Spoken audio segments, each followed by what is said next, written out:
पहला है pick pocket. Pick pocket का मतलब होता है जेब कतरा या ठग। पिक पॉकेट का मतलब जेब कतरा या ठग। इसका प्रयोग देखिए दो दो एग्जाम्पल के साथ, दो दो सेंटेंसेस के साथ, एक एक का प्रयोग आप देखिए। पहला है a pickpocket stole his watch. A pickpocket stole his watch, एक जेब कतरे ने उसकी घड़ी चुरा ली। एक जेब कतरे ने उसकी घड़ी चुरा ली। दूसरा है the pickpocket was handed over to the police. The pickpocket was handed over to the police, ठग को पुलिस को सौंप दिया गया। ठग को, चोर को पुलिस को सौंप दिया गया, किसकी कह सकते हैं हम। दूसरा है टाइनी। टाइनी का मतलब होता है छोटा या नन्हा। टाइनी का मतलब छोटा या नन्हा। एग्जाम्पल देखिए the baby gripped my finger with her tiny hand. तो इसका बच्चे ने अपने छोटे से हाथ से मेरी उंगली पकड़ ली। हिंदी अनुवाद है बच्चे ने अपने छोटे से हाथ से मेरी अंगुली पकड़ ली। दूसरा है the tiny window was the only source of light. The tiny window was the only source of light, छोटी खिड़की प्रकाश का एकमात्र स्रोत थी। छोटी खिड़की प्रकाश का एकमात्र स्रोत थी। आप एक एक का स्क्रीनशॉट लेते चलिए, नोट करते चलिए, कॉपी पेन लेके बैठिए, क्योंकि भीम सर की क्लास बिना कॉपी पेन की नहीं संभव है। आपको सिखाने का प्रयास किया जा रहा है, आप सीखिएगा बढ़िया से। तीसरा है पीर। PEER, पीर माने साथी, समान पद का, जो अपने उम्र का हो। एग्जाम्पल है she gets on well with her peer group. She gets on well with her peer groups, वह अपने मित्रों के समूह के साथ अच्छे से पेश आती है। अपने मित्रों के समूह के साथ अच्छे से पेश आती है। दूसरा एग्जाम्पल है, दूसरा आप देखते चलिए फटाफट, एक एक का स्क्रीनशॉट लेते चलिए। दूसरा एग्जाम्पल आपके बीच में है सी started smoking because of Pir pressure. Because of Pir pressure, साथियों के दबाव के कारण उसने धूम्रपान करना शुरू कर दिया। साथियों के दबाव के कारण उसने धूम्रपान करना शुरू कर। तीसरा है असेसमेंट। असेसमेंट का मतलब मूल्यांकन, आंकलन या अंदाजा। हिंदी अनुवाद भी आपको बता रहे हैं, Hindi word meaning, Hindi sense भी बता रहे हैं आपको, एग्जाम्पल के साथ बता रहे हैं। तो एग्जाम्पल भी आप लेते चलिए फटाफट और एक एक का नोट करते चलिए, एक एक word meaning. Daily usages words हैं जो आपके लिए बहुत लाभदायक हैं। एग्जाम्पल है your assessment is substantially correct. आपका मूल्यांकन काफ़ी हद तक सही है। दूसरा he did a very perfect assessment of my work. तो इसका हिंदी अनुवाद देखेंगे आप, उन्होंने मेरे काम का बहुत सही आकलन किया। ही did a very perfect assessment of my work. अगला है एक्यूरेसी। एक्यूरेसी शुद्ध प्रोनाउंसिएशन भी आपको दिया जा रहा है। एक्यूरेसी का मतलब सत्यता या सटीकता। एक्यूरेसी का मतलब सत्यता या सटीकता। एग्जाम्पल आप देखिएगा, बेहतरीन तरीके से आपको सिखाया जा रहा है, सीखिए बढ़िया से। Example I doubt the accuracy of your statement. I doubt the accuracy of your statement, मुझे आपके कथन की सत्यता पर संदेह है, डाउट है। DOUBT, डाउट मीन संदेह। तो आप चलिए देखते रहिए। दूसरा he aims at great accuracy. He aims at great accuracy, वह बड़ी सटीकता के साथ लक्ष्य रखता है। अगला है कंपनसेशन। कंपनसेशन का मतलब है, आपको हिंदी भी मैं बता रहा हूँ, कंपनसेशन का मतलब क्षतिपूर्ति, हर्जाना या मुआवजा, कुछ भी कह सकते हैं हम। क्षतिपूर्ति, हर्जाना या मुआवजा, कंपनसेशन। शुद्ध इसका प्रोनाउंसिएशन कॉम्पनसेशन, लेकिन कॉम्पनसेशन हम शॉर्टकट में बोलते भी हैं।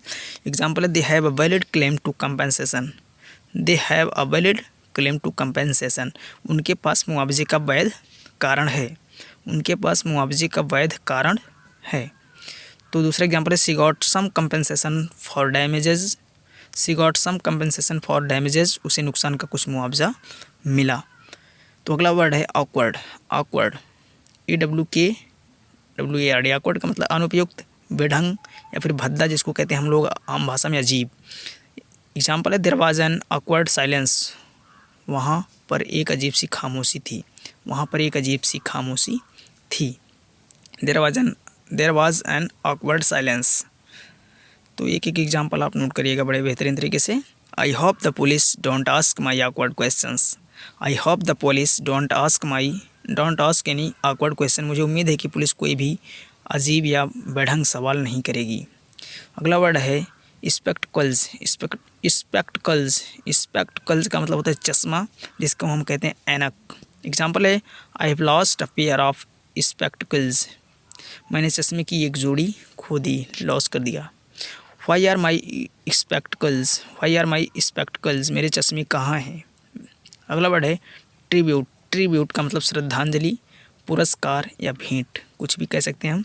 सी accepted their tribute graciously. She accepted their tribute graciously, उन्होंने उनकी भेंट को विनम्रता से एक्सेप्ट किया, स्वीकार किया। The minister paid tribute to the brave soldier who had lost their lives. तो आपको मैं सिखाने का प्रयास कर रहा हूँ हिंदी अनुवाद सहित, इसका मतलब है मंत्री ने उन बहादुर सैनिकों को श्रद्धांजलि दी जिन्होंने अपनी जान गंवाई थी।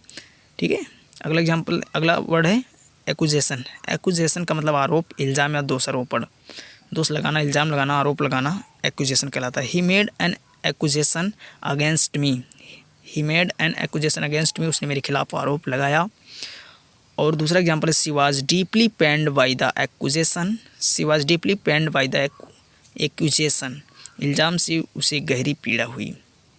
इल्ज़ाम से उसे गहरी पीड़ा हुई। अगला है एक्सेसिव। एक्सेसिव आप वर्ड बहुत ध्यान दिए होंगे, बहुत मिला होगा आपको। एक्सेसिव का मतलब होता है अधिक या फिर हद से ज़्यादा होना, हद से ज़्यादा। You should not demand such an excessive charge. You should not demand such an excessive charge, आपको ऐसे अत्यधिक पैसों की मांग नहीं करनी चाहिए। अगला है he takes an excessive interest in cricket. He takes an excessive interest in cricket, वह क्रिकेट में हद से ज़्यादा रुचि रखता है, इंटरेस्ट रखता है। ठीक है, तो अगला वर्ड आप देखेंगे, अगला वर्ड है नियर बाई। इसको कहते हैं नियर बाई, लिखा है नियर बाई है, नियर बाई थोड़ा शॉर्टकट में बोलते हैं जल्दी से। नियर बाई का मतलब होता है नज़दीक या निकट, नज़दीक या निकट। Her mother lived in a near by town. Her mother lived in a near by town, उसकी माँ पास के एक शहर में रहती थी। पास्ट टेंस है। He works in the near by police station. वह पुलिस स्टेशन के पास में ही काम करता है। अगला है एम्बिग्यूअस माने अस्पष्ट या संदिग्ध। एम्बिग्यूअस प्रोनाउंसिएशन पे विशेष ध्यान दीजिएगा आप। He gave me an ambiguous answer.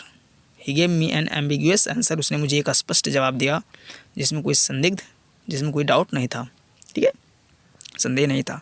तो एग्जाम्पल एक है और लीजिए, he was an ambiguous person. He was an ambiguous person, वह एक अस्पष्ट व्यक्ति था, वह एक अस्पष्ट व्यक्ति था। अगला वर्ड है एक्यूट।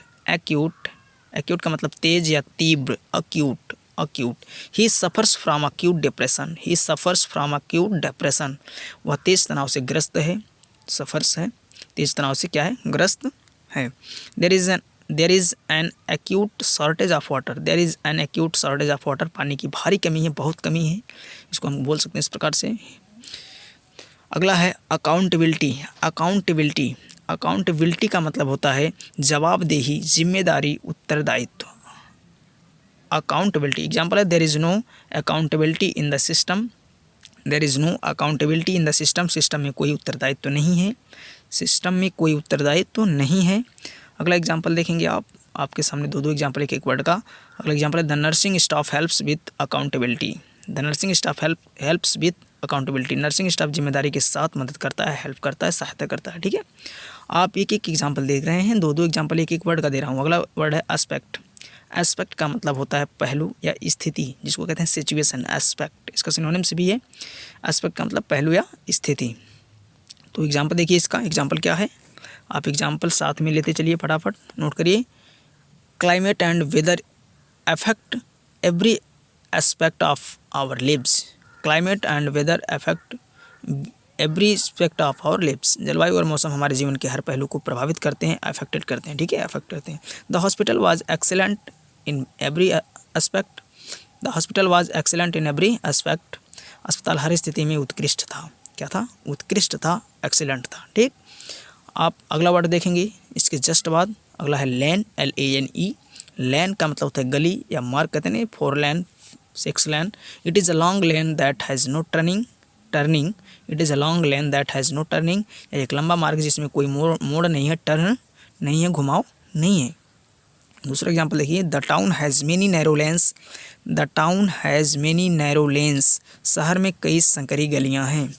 शहर में कई संकरी गलियाँ हैं। अगला वर्ड है वेन्यू। VENUE। वेन्यू का मतलब स्थान या स्थल, कहते हैं ना वेन्यू, स्थल या स्थान। The hall is a popular venue for weddings. The hall is a popular venue for weddings, hall जो है शादियों के लिए एक लोकप्रिय स्थल होता है। हॉल शादियों के लिए एक लोकप्रिय स्थल है। तो दूसरा example, the hotel is an ideal venue for conferences and business meetings. Hotel is an ideal venue for conference and business meeting. Hotel, सम्मेलनों और व्यापार बैठकों के लिए एक क्या है, आदर्श स्थान है, बहुत आइडियल स्थान है, ठीक है। अगला है रिलक्टेंट। रिलक्टेंट का मतलब होता है अनिच्छुक, जिसको इच्छा ना हो, इसको कहते हैं संकोच या असंतुष्ट। संकोच या अनिच्छुक, कुछ भी कह सकते हैं। एग्जाम्पल देखिएगा, she was reluctant to go with him. She was reluctant to go with him, वह उसके साथ जाने के लिए अनिच्छुक थी। दूसरा एग्जाम्पल देखेंगे हम, he finally gave a reluctant smile. उन्होंने अंत में एक अनिच्छुक मुस्कान दी, बिना इच्छा के, जिसको कहते हैं बिना इच्छा की मुस्कान देना, संकोच करके, ठीक है। अगला वर्ड देखेंगे, अगला वर्ड है रेक्टिफाई। क्या कहते हैं इसको, रेक्टिफाई माने सुधारना या ठीक करना, रेक्टिफाई कहलाता है, ठीक है। रेक्टिफाई सुधारना या ठीक करना। Please rectify the mistake in my will. कृपया मेरे बिल में गलतियों को ठीक करें, शुद्ध करें, इसको सुधार करें। We must take steps to rectify the situation. हमें स्थिति को सुधारने के लिए कदम उठाने चाहिए। हमें अपना कदम उठाना चाहिए। अगला वर्ड है ऑयल। इसको कहते हैं, बहुत लोग इसमें जो एस है साइलेंट होता है, इसको कहते हैं ऑयल, पढ़ा जाता है ऑयल। प्रोनाउंसिएशन पर विशेष ध्यान दीजिएगा आप। ऑयल का मतलब होता है गलियारा या रास्ता, aisle. The aisle was floored with ancient bricks. गलियारे को प्राचीन ईंटों से सजाया गया था। एंशियंट का मतलब होता है प्राचीन, पुराना, ठीक। अगला एग्जाम्पल है, देखिए इसी एक वर्ड का दो एग्जाम्पल दिया जा रहा है। दूसरा एग्जाम्पल आपके बीच में है। दो एग्जाम्पल के साथ में क्लास को आपको दे रहा हूँ, जिससे आप कंफ्यूज ना हो, आपको समझने में आसानी हो। एग्जाम्पल है, he was standing in the oil. वह गलियारे में खड़ा था, स्टैंड था, ठीक है। अगला है रिफ्रेशमेंट का मतलब होता है, स्पेलिंग आप बेहतरीन तरीके से ध्यान दीजिए, स्पेलिंग में गलती नहीं होनी चाहिए। रिफ्रेशमेंट का मतलब जलपान या ताजगी होती है। He stopped at a bar for a little refreshment. वह थोड़ी ताजगी के लिए एक बार के पास रुक गया। He worked all day without refreshment. हमने पूरे दिन बिना जलपान के काम किया। बिना जलपान के मतलब कि खाना पीना खाए के बिना ही। अगला वर्ड है रिसेस वर्ड आप बहुत देखे होंगे, ध्यान आया होगा। रिसेस का मतलब अवकाश या मध्यावकाश, रिसेस। जो वर्ड आपको ना समझ में आए उसको वीडियो को पॉज करके देखिएगा। रिसेस का मतलब अवकाश या मध्यावकाश। एग्जाम्पल है, I will see you at recess time. मैं आपसे अवकाश के समय मिलूंगा, रिसेस टाइम पर, ठीक है। रिसेस टाइम का मतलब अवकाश के समय, ठीक। दूसरा एग्जाम्पल है, एग्जाम्पल देखते चलिए। एग्जाम्पल ही आपको समझाने का प्रयास करता है। एग्जाम्पल के बिना आपका ज्ञान अधूरा है। रेसेस एंडेड कहते हैं ना, रेसेस एंडेड, अवकाश क्या हुआ, एंड हुआ, समाप्त हुआ। अगला वर्ड है डिनाई। इसको डेनी पढ़ते हैं, डिनाई है, क्या है, डिनाई का मतलब इनकार करना, मना करना। डेनी नहीं है, डिनाई, इनकार करना, मना करना। आई डिनाई इट, मैं इससे इनकार करता हूँ। ही डिनाइड हर प्रपोजल, उसने उसके प्रस्ताव को अस्वीकार किया। आप एक वर्ड देखिए। अगला वर्ड है ऑब्स्टेकल का मतलब अड़चन, बाधा। कहते हैं कोई काम कर रहा है तो उसमें ऑब्स्टेकल पड़ गया, अड़चन आ गई। Fear of change is an obstacle to progress. परिवर्तन का डर प्रगति के लिए एक बाधा है। अगला वर्ड है, देखिए आप फटाफट वर्ड देखते चलिए बिना समय को बर्बाद किए हुए, क्योंकि क्लास बहुत बेहतरीन है। The biggest obstacle in our way was a tree trunk in the road. हमारे रास्ते में सबसे बड़ी बाधा सड़क में एक पेड़ का तना था। मेरे रास्ते में सड़क में जो है एक पेड़ का तना था, इसमें मेरे रास्ते का सबसे बड़ा बाधा वही था। केव, अगला वर्ड है केव, CAVE। केव मीन्स गुफा या कंदरा। केव मीन्स पढ़े हुए हैं हम गुफा, बहुत सारी बुक में मिलता है cave. There is water in the interior of the cave. गुफा के अंदरूनी हिस्से में पानी है, क्या है, वाटर है। यूज़ ऑफ देयर आपको डिटेल क्लास मिल जाएगी। अगला वर्ड है, एग्जाम्पल है, where is the entrance to the cave. गुफा का प्रवेश द्वार कहाँ है। तो आपके सामने अगला वर्ड है डेब्यू। टी साइलेंट है, डेब्यू का मतलब होता है, डेब्यू आप ध्यान दिए होंगे कहीं, जो पेश करना नहीं होता, डेब्यू आप देखे होंगे कोई मूवी वगैरह, डेब्यू का मतलब पेश करना या शुरुआत, डेब्यू। एग्जाम्पल है, a new product will debut next week. एक नया प्रोडक्ट अगले सप्ताह शुरू होगा, आने वाला है। 2023 में एक नया प्रोडक्ट अगले सप्ताह शुरू होगा, आने वाला है। ध्यान दीजिएगा बेहतरीन तरीके से आप। अगला एग्जाम्पल है he marked his debut by beating the champion. He marked his debut by beating the champion. उन्होंने चैंपियन को हराकर अपनी शुरुआत की। चैंपियन को हराकर अपनी शुरुआत की। अगला वर्ड आप देखेंगे, अगला वर्ड आपके बीच में होने वाला है, क्या हो सकता है आप गेस लगाइएगा। भीम सर आपको सिखाने का पूरा प्रयत्न कर रहे हैं, प्रयास कर रहे हैं। अगला वर्ड है केज। क्या है? Cage, CAGE। केग पढ़ते हैं लेकिन केग नहीं, केज है। केज क्या मतलब होता है? पिंजरा या जेल। पिंजरा या जेल, केज। तो एग्जाम्पल है there is a beautiful bird in the cage. There is a beautiful bird in the cage. पिंजरे में एक सुंदर पक्षी है। पिंजरे में एक सुंदर पक्षी है। The bird escaped from the cage। The bird escaped from the cage। पक्षी पिंजरे से भाग गया। क्या कर गया? भाग गया। अगला वर्ड है लेजिस्लेट। लेजिस्लेट का मतलब होता है नियम बनाना या कानून बनाना, लेजिस्लेट कहलाता है। लेजिस्लेटिव पढ़े होंगे आप ना। लेजिस्लेट का मतलब नियम बनाना, कानून बनाना। We must legislate to control these drugs. We must legislate to control these drugs. हमें इन ड्रग्स को नियंत्रित करने के लिए कानून बनाना चाहिए। हमें इन ड्रग्स को नियंत्रित करने के लिए कानून बनाना चाहिए। अगला एग्जाम्पल है only parliament has the power to legislate on constitutional matters. Constitutional matter, constitution पढ़ी होगी ना, संविधान। संवैधानिक मामलों पर कानून बनाने की शक्ति केवल संसद के पास होती है। किसके पास है? संसद के पास। संवैधानिक मामलों पर कानून बनाने का अधिकार केवल संसद को है। अगला वर्ड है क्वेस्ट। क्वेस्ट का मतलब खोज या तलाश। क्वेस्ट का मतलब खोज या तलाश। My quest for a better job continues. My quest for a better job continues. एक बेहतर काम की मेरी तलाश जारी है। एक बेहतर काम की मेरी तलाश जारी है।